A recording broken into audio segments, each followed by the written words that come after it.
नमस्कार, मैं कुमार और आप देख रहे हैं स्टार मिथिला।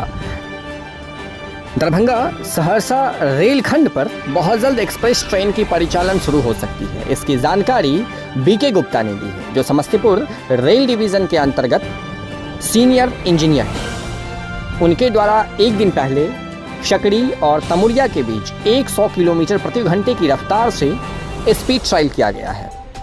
तमुरिया और सकड़ी के बीच हुए इस स्पीड ट्रायल का ताल्लुक एक्सप्रेस ट्रेन परिचालन से रखी गई है।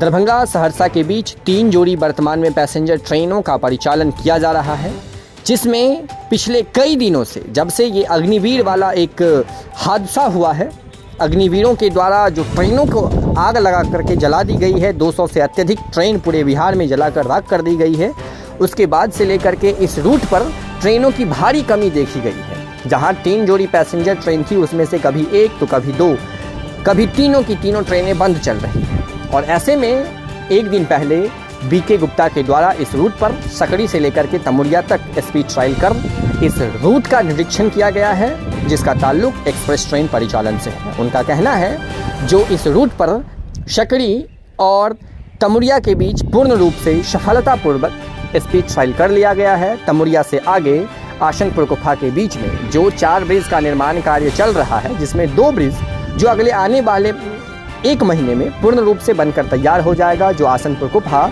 और निर्मली के बीच में है। और उसके बाद 2 ब्रिज की कार्य और बाकी रह जाएगी, जो नेमुआ और बोदई के पास में है। इन ब्रिजों की कार्य पूर्ण होने के उपरांत इस रूट पर एक्सप्रेस ट्रेन का परिचालन शुरू कर दिया जाएगा। हालांकि एक्सप्रेस ट्रेन की परिचालन मिथिला में एक अलग सी क्रांति देखने को मिल सकती है यहाँ के लोगों को, क्योंकि एक्सप्रेस ट्रेन का परिचालन लगातार यहाँ के लोगों का भी मांग रहा है। कई लोग इस पर आवाज़ उठाते आ रहे हैं, लेकिन यहाँ के सांसदों को, यहाँ के विधायकों को या फिर यहाँ के जो बहुप्रतिष्ठित व्यक्ति हैं, उनको इन चीज़ों से कोई लेना देना है नहीं।